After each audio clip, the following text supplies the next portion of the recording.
Entonces, en la clase previa habíamos hecho un repaso de las generalidades de la hipófisis y nos centramos en los síndromes en los cuales hay un déficit en la secreción hormonal, o sea que hay hipopituitarismo y empezamos a ver los síndromes de hipersecreción.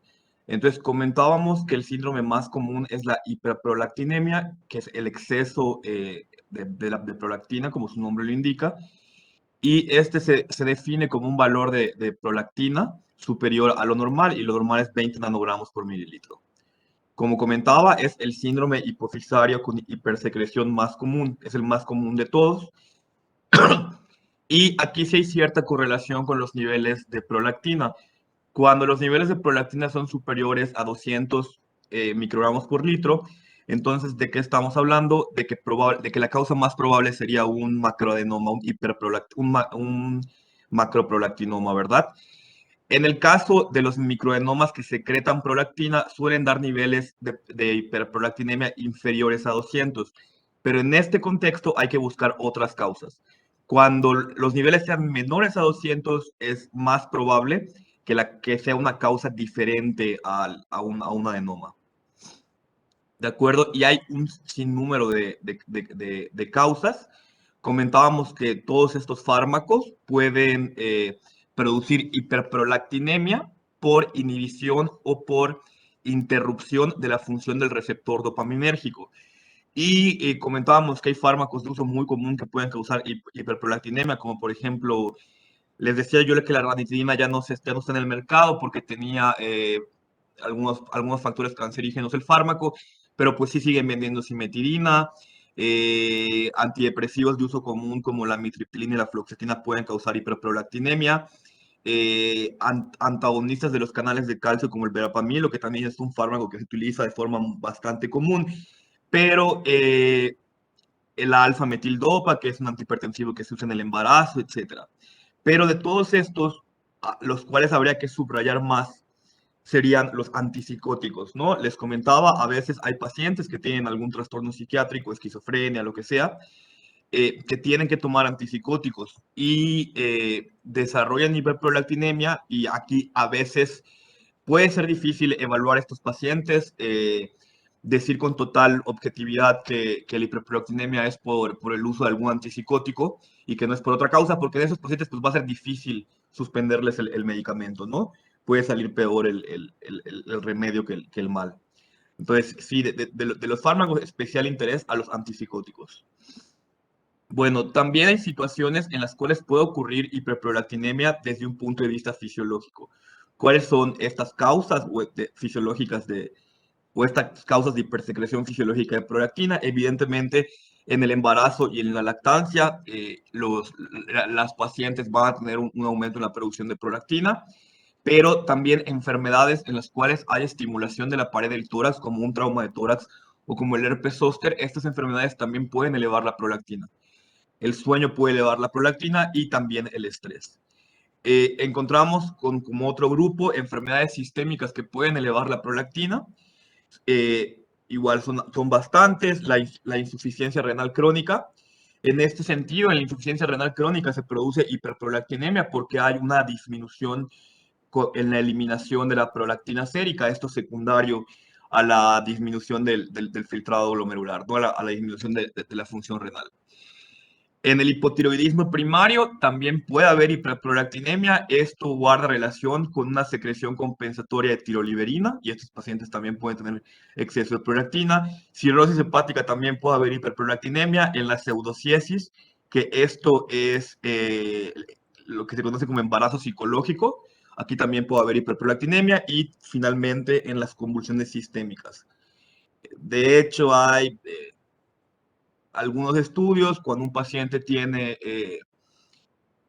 llega convulsionando y el médico no está totalmente seguro de que sea verdaderamente epilepsia o que sea una pseudocrisis, se pueden medir los niveles de prolactina, deberían de estar elevados en el contexto de convulsiones epilépticas.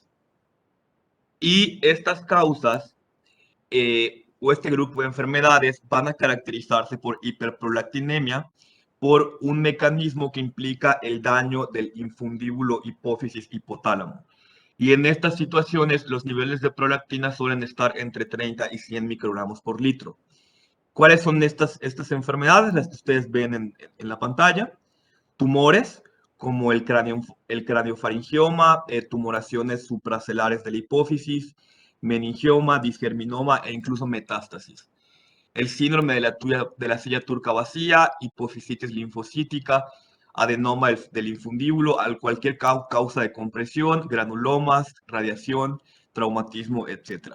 Entonces, ¿qué ocurre en estos pacientes? Vimos que, por ejemplo, la hipofisitis linfocítica, los adenomas generalmente por compresión dan lugar a hipopituitarismo o panhipopituitarismo, pero acuérdense que yo les comentaba eh, que puede haber cierto solapamiento. Entonces, en estos casos, lo que ocurre es que los tumores causan compresión o causan daño del infundíbulo y se pierde el estímulo, o más bien la inhibición ejercida sobre la secreción de prolactina por la dopamina. Entonces, por eso estos pacientes tienen hiperprolactinemia, porque ya se pierde esta inhibición de la dopamina, ¿no? Por la compresión del infundíbulo, el infundíbulo entre la hipófisis y el hipotálamo. Entonces, en este cuadro lo que vemos es un resumen de todo lo que les acabo de comentar. Hay muchísimas causas de hiperprolactinemia y siempre cuando abordemos a un paciente según sus niveles debemos de ser juiciosos en los estudios que vamos a solicitar para llegar a un diagnóstico certero. ¿De acuerdo? Y en esta imagen lo que vemos son las concentraciones de prolactina según la causa de la hiperprolactinemia. Y como les comentaba, lo que está hasta la izquierda, viendo de frente la pantalla, es que elevaciones muy marcadas de la prolactina suelen ser secundarias a adenomas secretores de prolactina, sobre todo macroadenomas, ¿no? Cuando son adenomas más pequeñitos, entonces los niveles no suelen estar tan elevados y lo mismo ocurre con otras causas. Bueno, ¿cuál es el cuadro clínico de la hiperprolactinemia? Esto evidentemente va a estar directamente relacionado con las funciones habituales de la prolactina y va a ser diferente en mujeres y en hombres. En mujeres lo que suele haber es amenorrea, puede haber galactorrea, o sea, secreción de leche por el pezón, hasta en el 80% de los casos, y también infecundidad. Esta tríada, pues, va a corresponder a los signos típicos de hiperprolactinemia. También puede haber disminución de la densidad mineral ósea en las vértebras, es decir, osteoporosis, y pueden señalar una disminución en la libido, aumento de peso e hirsutismo. Hirsutismo es un incremento del vello corporal. En los hombres, por su parte, los síntomas iniciales suelen ser disminución de la libido también, infecundidad, porque la supresión de gonadotropina por el exceso de prolactina condiciona disminución en la testosterona, impotencia y oligospermia. Y también en el caso de que la hiperprolactinemia sea consecuencia de un tumor, pues ya vimos todo lo que tiene que ver con los efectos locales del tumor. Entonces, si hay compresión del nervio óptico, también puede haber pérdida de la visión o alteraciones del campo visual. En los hombres, la verdad es que aunque es posible, la galactorrea es poco común, mucho menos común que en mujeres. Y si la enfermedad es crónica, estos pacientes también van a tener osteoporosis u osteopenia, disminución de la masa muscular y mayor proliferación de la barba. Menor proliferación de la barba, perdón. Ok, entonces aquí vemos en esta imagen cómo hay un perfil hormonal normal y en la parte de arriba encontramos la relación que guardan los picos en la secreción de prolactina con los picos en la secreción de LH y los picos en la secreción de FSH. Entonces, en la parte de abajo, que es ya sería la gráfica de los niveles o de esta relación correspondiente a un paciente con hiperprolactinemia, encontramos que esa elevación sostenida de la prolactina causa que haya una pérdida en la relación normal de estas tres hormonas y vemos cómo los niveles de LH y de FSH disminuyen pues, de una forma bastante importante y ya se pierde en los picos marcados que suele haber en condiciones fisiológicas y esto explica el hipogonadismo y explica algunos síntomas de la hiperprolactinemia. Como les comentaba, la galactorrea es la expulsión inapropiada de un líquido que contiene leche de la mama. Cuando la consideramos anormal, cuando persiste 6 meses después del parto o 6 meses de interrumpir la lactancia. Y la mamografía o la ecografía van a estar indicadas solo si la secreción del pezón es sanguinolenta, particularmente si es unilateral. ¿Por qué? Porque un paciente o una paciente que tenga galactorrea con secreción sanguinolenta está, en este contexto, puede tener cáncer de mama. Entonces hay que hacer algún estudio de imagen. Y pues esto es una imagen de la galactorrea, bastante común en mujeres con hiperprolactinemia, no tanto en hombres, pero sí puede llegar a ocurrir. ¿Cómo establecemos el diagnóstico de la hiperprolactinemia? Bueno, lo primero que debemos hacer es medir las concentraciones de prolactina por la mañana y en ayunas. Acuérdense cuando vimos la parte de fisiología de las mediciones de las hormonas, que algunas hormonas se debían medir en ciertos momentos específicos del día y esto guardaba relación con su secreción pulsátil y los picos que alcanzaban alrededor del mismo. Entonces, siempre medir la prolactina por la mañana y en ayunas. Y los niveles normales, como les comentaba, son menores a 20 microgramos por litro. ¿Ok? Hay un efecto que ocurre en personas que tienen una hiperprolactinemia muy intensa. O sea, hablamos de hiperprolactinemia mayor a 1000 microgramos por litro. ¿Qué ocurre en estos casos? Cuando los niveles de prolactina son tan elevados, lo que ocurre es que se forman como puentes entre prolactina. O sea, como que llamémosla así como que se forman como masas de prolactina para que me entiendan o algo por el estilo, ¿no?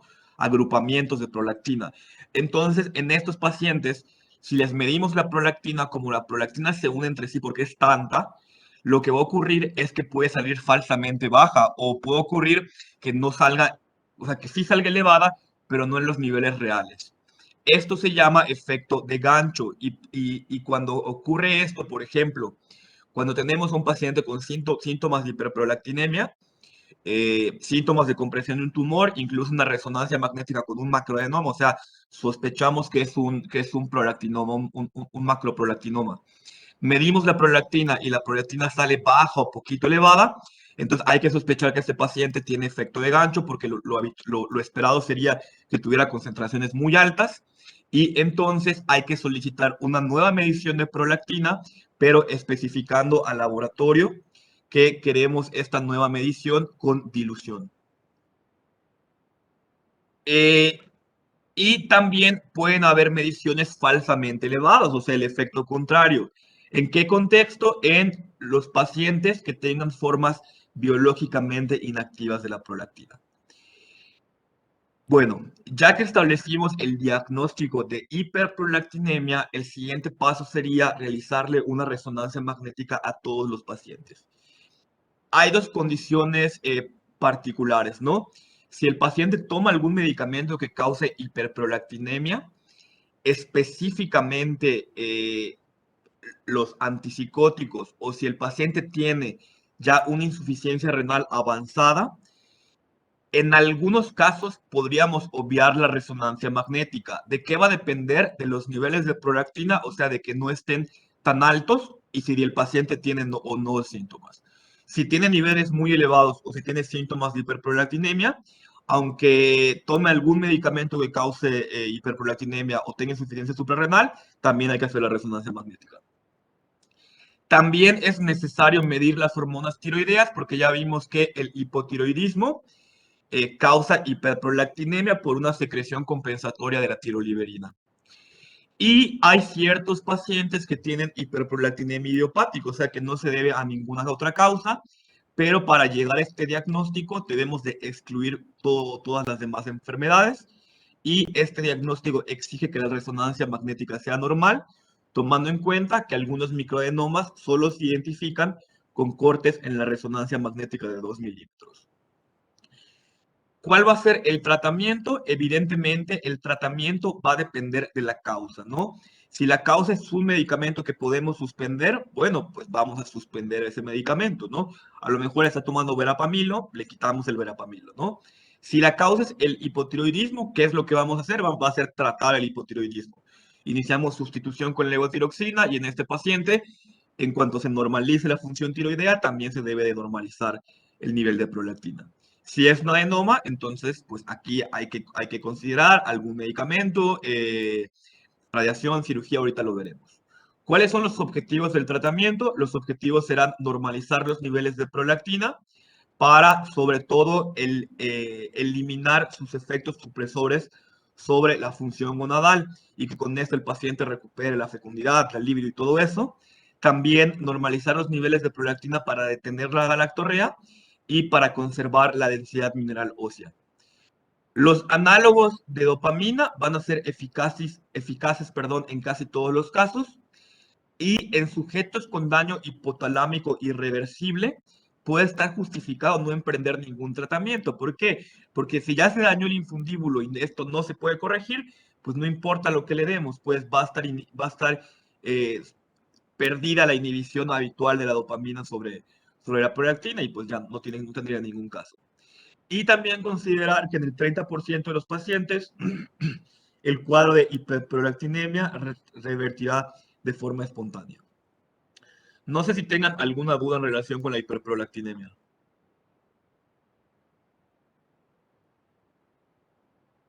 Bueno, entonces ahora vamos a pasar a una de las causas más importantes de hiperprolactinemia, que como vemos en la imagen es un prolactinoma, un tumor de la hipófisis secretor de prolactina.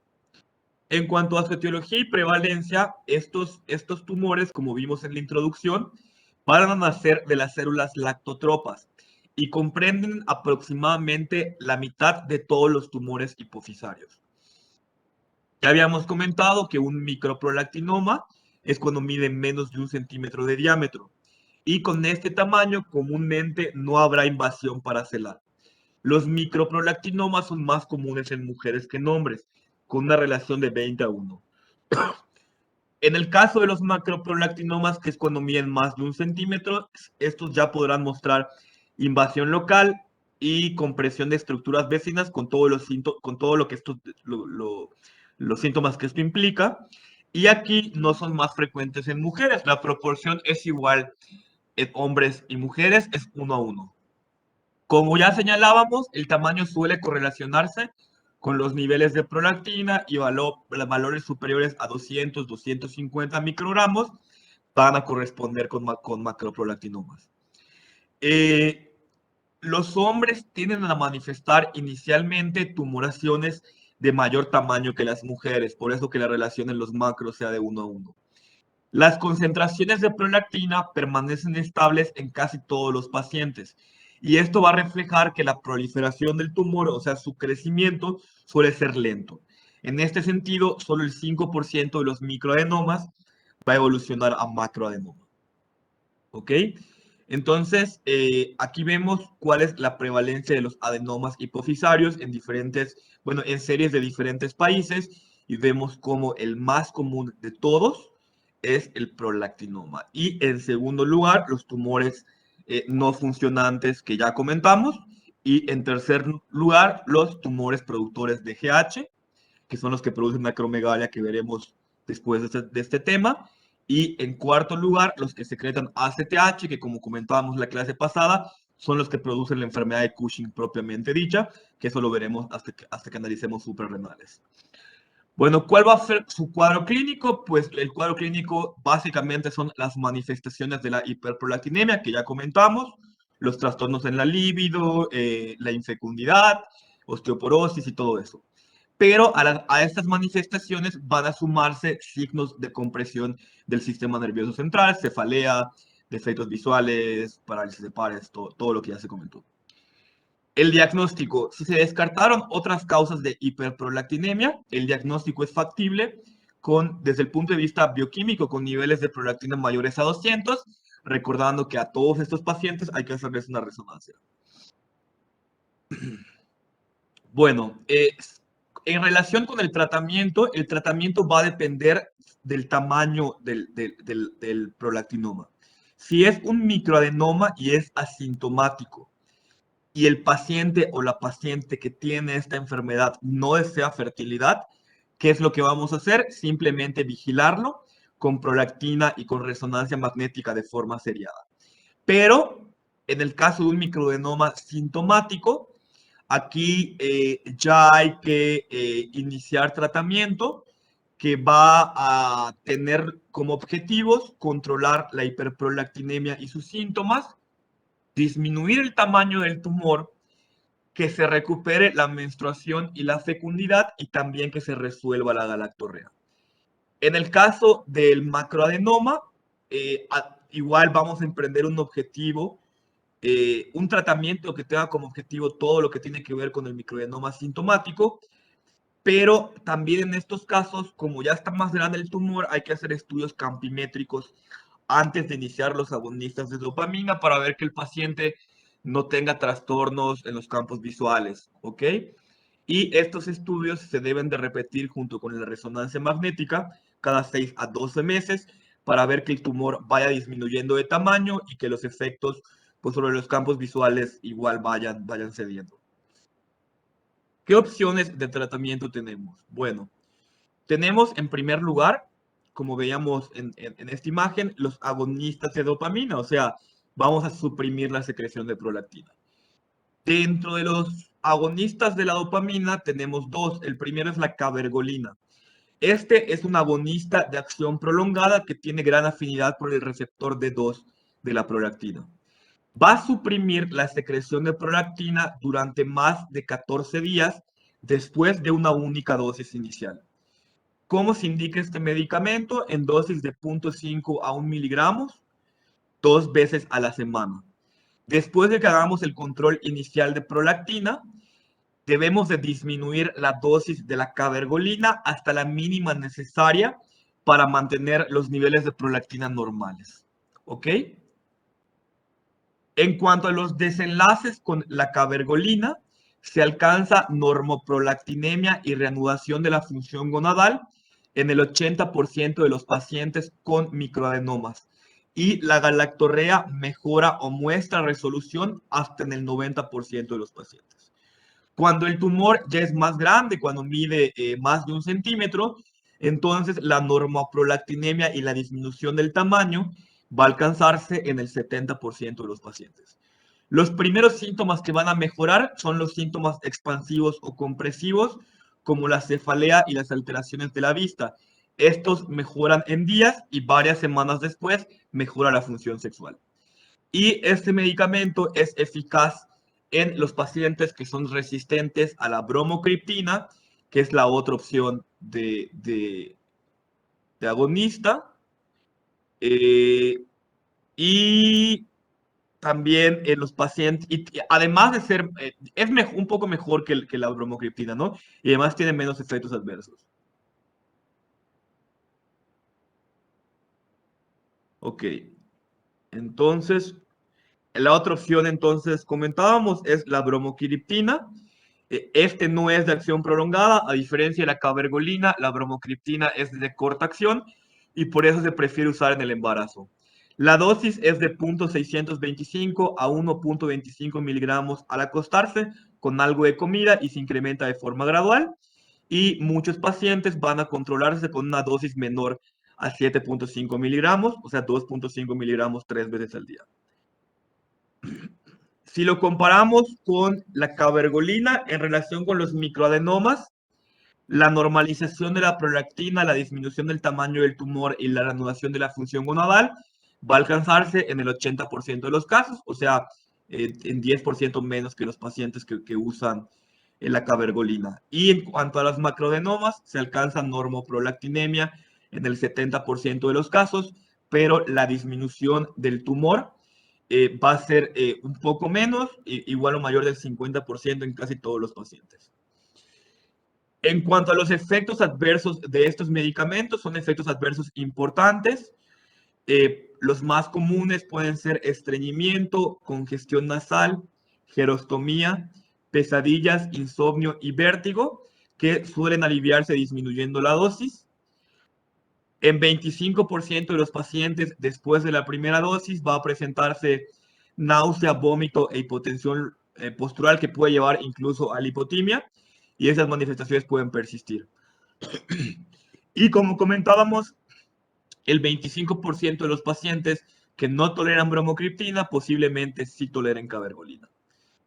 En un porcentaje menor, en un 5% de los pacientes pueden observarse alucinaciones auditivas, delirios y labilidad emocional.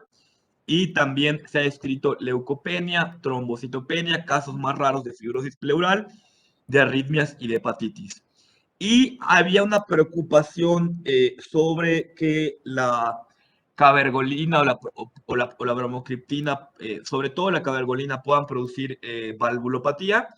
Y se ha visto que sí pueden producir valvulopatía, pero en pacientes que toleran dosis, perdón, no que toleran, que reciben dosis muy altas de cabergolina.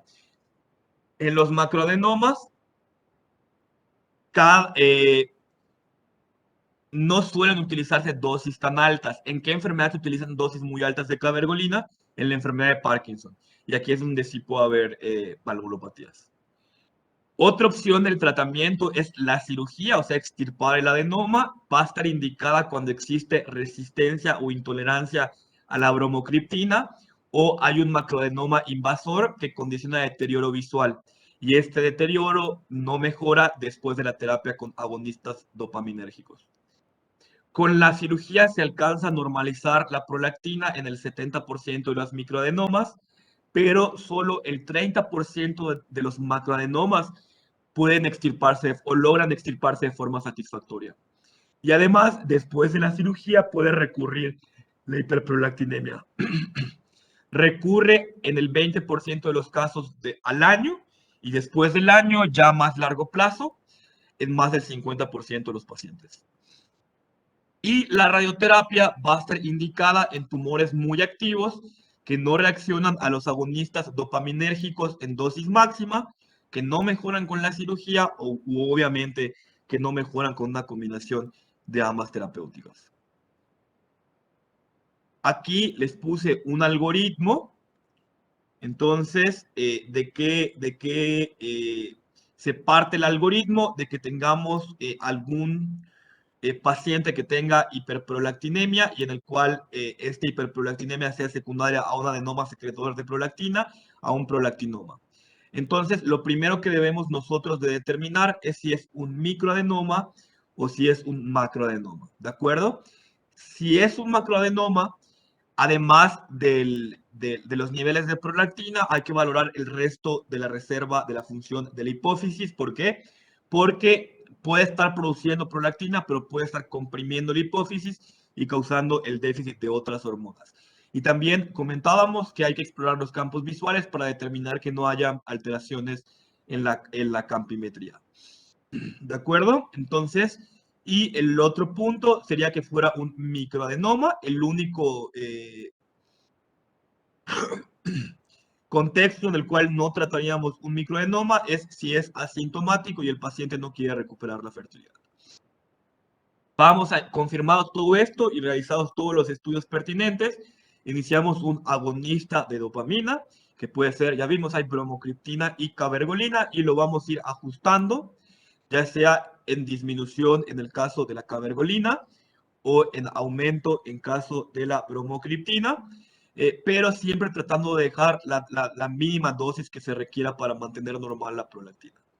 Si hay intolerancia al fármaco, se puede disminuir la dosis, cambiar la medicación, otras formas de administración como la intravaginal, o ya se puede considerar cirugía.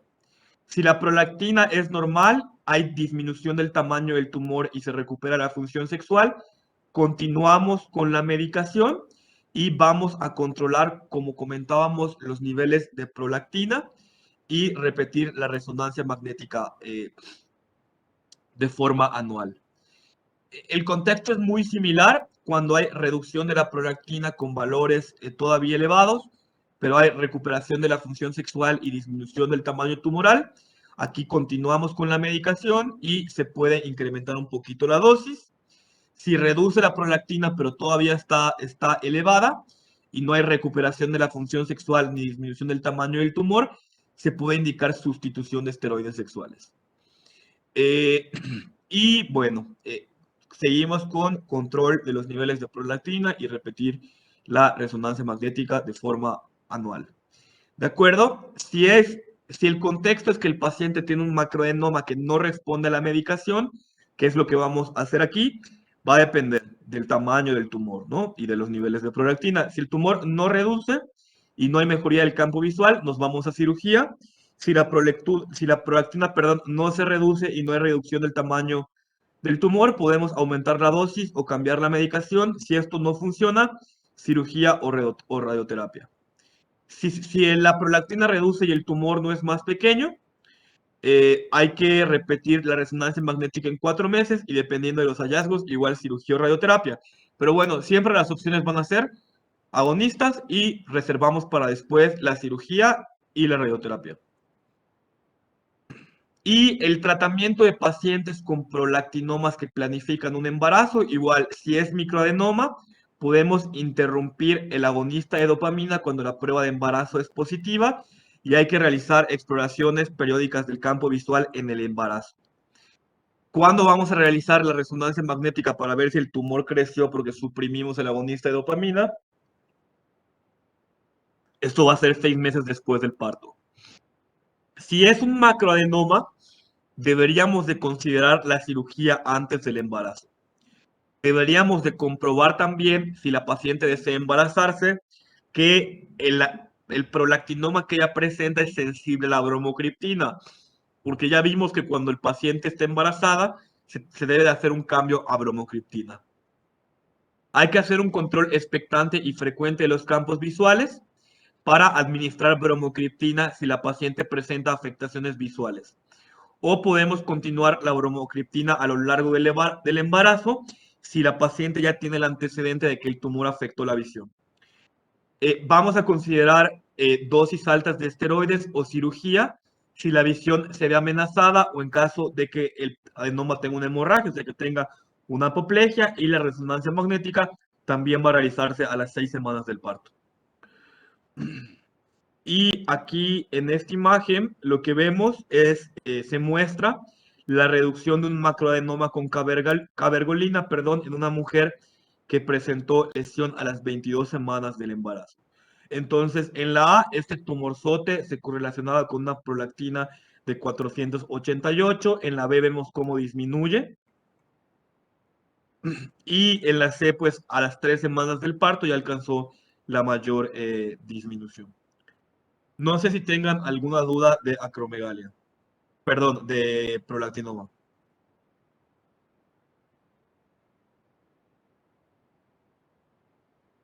Bueno, entonces si no hay dudas, vamos a ver el último tema de hipersecreción de esta clase, que es acromegalia. Bueno, ¿qué sabemos en cuanto a su etiología? La hipersecreción de hormona del crecimiento frecuentemente va a ser consecuencia de un adenoma somatotropo, hasta en el 98% de los casos.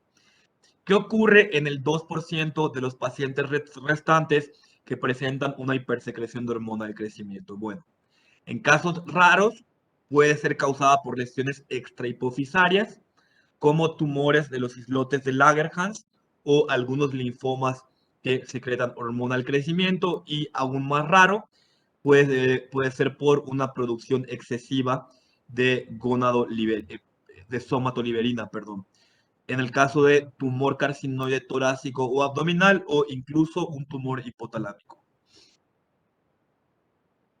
Entonces, aquí vemos cuál va a ser la patogenia de la acromegalia, dependiendo de la causa, ¿no? Va a ser un poquito diferente si se debe por un adenoma hipofisario secretor de hormona del crecimiento, así es por un exceso de hormona del crecimiento extrahipofisaria, y si es por un exceso de somatoliberina. Y vemos cuáles pueden ser las principales causas, pero independientemente de eso, lo que va a ocurrir pues es un incremento de los niveles de hormona de crecimiento y por consiguiente del factor de crecimiento similar a insulina tipo. El cuadro clínico, las manifestaciones clínicas de de la acromegalia van a caracterizarse por ser indolentes y muchas veces no se hace el diagnóstico hasta que el paciente ya tiene 10 años o incluso más con la enfermedad. Entre las manifestaciones clínicas podemos encontrar proliferación excesiva del hueso en las zonas distales. Esto va a manifestarse como abombamiento del hueso frontal, como mayor tamaño de las manos y los pies, agrandamiento de la mandíbula con prognatismo y mayor espacio entre los incisivos inferiores. También hay turgencia de los tejidos blandos, que va a manifestarse como aumento del espesor del cojincillo del talón, mayor tamaño también de pies o manos, compresión excesiva de los anillos. Es frecuente que el paciente les diga que si está casado, por ejemplo, que ya no se puede poner su anillo de matrimonio porque pues ya no le entra en el dedo. Rasgos gruesos de la cara y también nariz grande y carnosa.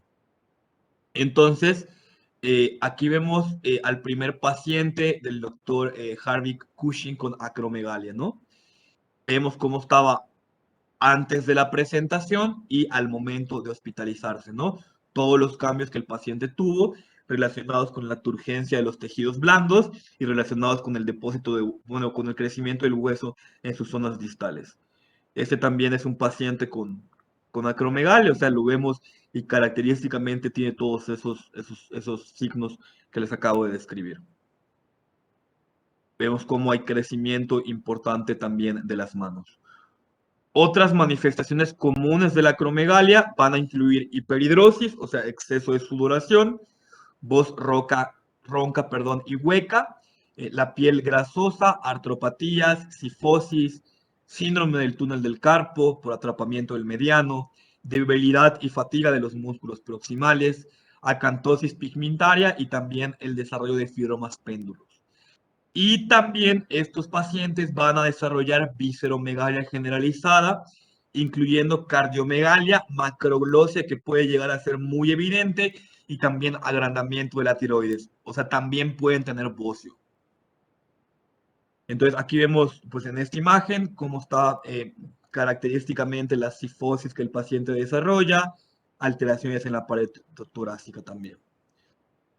Algunas de las manifestaciones de la acromegalia, ¿no? Crecimiento de las manos, crecimiento de los pies, aumento del tamaño de los dientes, mayor espacio entre los incisivos inferiores y también vemos la macroglosia que, como les decía, puede llegar a ser pues sumamente evidente. Bueno, en el aparato, o más bien las manifestaciones cardiovasculares son las de mayor trascendencia clínica. En todos los pacientes con acromegalia que no reciben tratamiento, habrá cardiopatía coronaria, o sea, cardiopatía isquémica. Puede haber también, o habrá también microangiopatía con arritmias, hipertrofia del ventrículo izquierdo, disminución de la función diastólica e hipertensión. Y en cuanto al aparato respiratorio, en más del 60% hay obstrucción de la zona alta de las vías respiratorias, puede haber apnea del sueño, obstrucción de tejidos blandos de la vía laringea y también disfunción hípnica central. El 25% de estos pacientes desarrollan diabetes y muchos no toleran una carga de glucosa. Y los pacientes tienen mayor riesgo de pólipos colónicos, hasta el 33%, y de mortalidad por cáncer renal, que es lo que se quería mostrar con esta figura en la cual vemos un estudio del colon. Pues bueno, también va a tener adenomas de colon. 1 de cada 3 pacientes. Bien, la mortalidad aumenta 3 veces. Este aumento suele ser por enfermedad cardiovascular, como les comentaba, por enfermedad cerebrovascular y por neuropatía. Y la esperanza de vida de estos pacientes disminuye en promedio unos 10 años. ¿Cómo establecemos el diagnóstico de acromegalia? Bueno, es muy similar a la hormona del crecimiento, pero al revés. O sea, vamos a empezar midiendo los niveles de IGF-1 cuando tengamos sospecha clínica. Y si los niveles de IGF-1 están elevados para la edad y el sexo, Entonces vamos a confirmar el diagnóstico al demostrar la ineficacia de la supresión de hormona de crecimiento a menos de 0.4, 1 a 2 horas después de una carga de glucosa. ¿De acuerdo? O sea, para diagnosticar deficiencia de hormona del crecimiento, recuerden, era con insulina, aquí es con glucosa y es el estudio confirmatorio. Incluso el 20% de los pacientes que reciben la carga de glucosa, en vez de demostrar disminución de la hormona del crecimiento, pues van a tener un incremento paradójico. También va a ser necesario medir la prolactina porque hasta el 25% de los pacientes la tendrán aumentada. Puede haber hipotiroidismo, así como disminución de la producción de gonadotropinas y esteroides sexuales, nuevamente por los efectos compresivos del tumor, igual que con el prolactinoma. Este tumor secreta hormona del crecimiento, pero puede comprimir a la hipófisis y disminuir el grupo de células que secretan otras hormonas y causar deficiencia de una o varias hormonas. En cuanto al tratamiento, el tratamiento va a tener como objetivos controlar la hipersecreción de la hormona del crecimiento y del IGF-1, anular o frenar la proliferación del tumor, aplacar los cuadros patológicos coexistentes, normalizar los índices de mortalidad y también conservar la función de la hipófisis. ¿Y qué opciones de tratamiento tenemos? En primer lugar, la cirugía, que a diferencia de los pacientes con prolactinoma, en acromegalia, la cirugía es el tratamiento inicial en casi todos los pacientes. Los análogos de somatostatina, como octreotide, lanreotide, los vamos a administrar como complementos en las maniobras para disminuir el tumor, el tamaño del tumor antes de la cirugía, en el caso de grandes macroadenomas invasores. Van a producir un alivio inmediato de la debilidad y también disminución de la hipersecreción hormonal. ¿Cuándo están indicados? Cuando los pacientes son pacientes muy frágiles que tienen complicaciones o son pacientes que rechazan la cirugía o cuando a pesar de la cirugía no logramos obtener el control bioquímico. A veces va a ser necesario radiar a los pacientes o intervenirlos nuevamente, sobre todo si no toleran o no mejoran con las medidas coadyuvantes. Y la elevada cifra de hipopituitarismo tardío y la lentitud de la respuesta bioquímica, que puede llevarse hasta 5 a 15 años, son las principales desventajas del tratamiento con radioterapia. Y este es un algoritmo diagnóstico muy similar al que vimos previamente. Entonces, aquí partimos con un paciente que va a tener características clínicas de acromegalia. Lo primero que debemos hacer es medir las concentraciones de IGF-1. Si la IGF-1 está normal para la edad y para el sexo, ¿qué vamos a hacer? Bueno, vamos a descartar por completo acromegalia. Pero si la IGF-1 está elevada, vamos a realizar la prueba de tolerancia a la glucosa, se administra glucosa por vía oral y luego medimos la concentración de hormona del crecimiento. Si la hormona del crecimiento se suprime, o sea, disminuye después de administrar la carga de glucosa, pues también descartamos la acromegalia, ¿no? Pero si no se suprime, si hay una inhibición adecuada, entonces ya consideramos fuertemente este diagnóstico y realizamos una resonancia magnética hipofisaria. Entonces, si encontramos una masa en la hipófisis, pues ya podemos concluir que esta masa es un adenoma hipofisario que secreta hormona del crecimiento. Debemos de valorar la posibilidad de buenos resultados quirúrgicos y realizar la cirugía. Tal vez sea necesario en el periodo perioperatorio que nosotros administremos octreotide o lanreotide. Si hay respuesta o inadecuada o intolerancia al fármaco, vamos entonces a emplear otro tipo de fármacos más complejos y también podríamos repetir la cirugía o dejarles a los pacientes quimioterapia. Pero si tenemos una hipersecreción de hormona del crecimiento y la hipófisis está normal, hiperplástica o pequeña, debemos de buscar causas de secreción ectópica de hormona del crecimiento, determinando los niveles de somatoliberina, de GHRH, y también tomando una tomografía de abdomen y tórax. porque seguramente estemos ante el caso de, de una acromegalia extrahipofisaria, como es la que se ve en esta imagen, en esta tomografía, y entonces en estos pacientes hay que realizar el tumor que es responsable de la secreción ectópica de hormona de crecimiento. Y estas son imágenes de cómo se realiza la cirugía de un adenoma hipofisario. Son cirugías en las cuales se hace un abordaje transesfenoidal. Imágenes también de radiación de diversos tumores cerebrales. En las imágenes de abajo vemos como uno de esos tumores, o como algunos de esos tumores pueden ser tumores de la hipófisis, adenomas hipofisarios, que aunque nunca es el tratamiento inicial, pues algunos pacientes podrán requerir recibir radiación. En cuanto a la cirugía, como comentábamos, es el tratamiento primario en los microadenomas. Bueno, es el tratamiento primario y en los microadenomas se logra una remisión de la enfermedad del 70%, pero en las macroadenomas va a ser menor, va a ser de algo menos de la mitad. La turgencia de los tejidos blandos mejorará inmediatamente, la hormona del crecimiento va a normalizarse en 1 hora y el factor de crecimiento similar a insulina en 3 a 4 días. La recurrencia de la enfermedad es del 10%, o sea, con recurrencia me refiero a que el paciente se cure y que años después vuelva a la enfermedad. ¿Por qué? Pues puede que el paciente no se cure con la cirugía. Y la incidencia de hipopituitarismo es del 15%. En cuanto a los análogos de somatostatina, encontramos que hay presentaciones de depósito de larga duración, que de hecho son los fármacos de elección, son los que les comentaba, octreotida y larreotida. 75% de los pacientes en días o semanas va a indicar que presentó un alivio rápido del dolor de cabeza y de la turgencia de los tejidos. Con la administración mensual de octreotida, ¿me siguen viendo? Sí, Doc.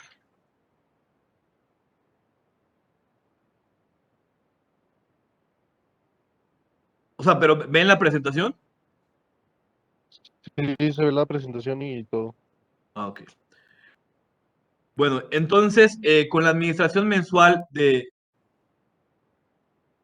octreotida, se va a conservar la supresión hormonal y disminuye el tamaño del tumor en la mitad de los pacientes.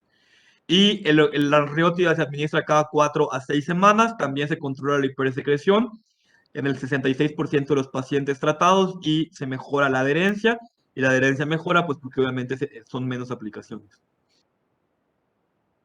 Bueno, en cuanto a los efectos adversos, el 30% presentará náuseas, molestias abdominales, absorción deficiente de grasas, diarrea y flatulencia, pero estos síntomas suelen remitir en 2 semanas.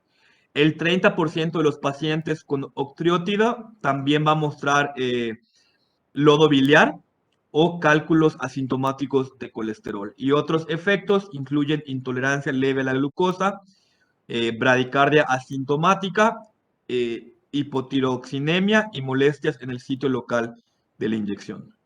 En cuanto a los agonistas de dopamina, estos suprimen poquito la secreción de hormona de crecimiento en algunos pacientes, pero a dosis muy altas, ¿no? Y aquí el problema es que a dosis altas, pues estos medicamentos ya pueden producir valvulopatías, como la enfermedad de Parkinson. Y la combinación de octreotida con cabergolina puede inducir el control bioquímico aditivo, esto en pacientes que sean de difícil control. Y en cuanto a la radiación, pues ya comentábamos que era un tratamiento complementario. No sé si tengan alguna duda.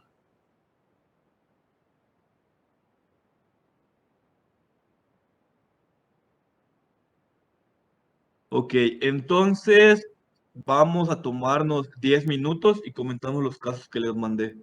Y ya para empezar, fisiología de la tiroides.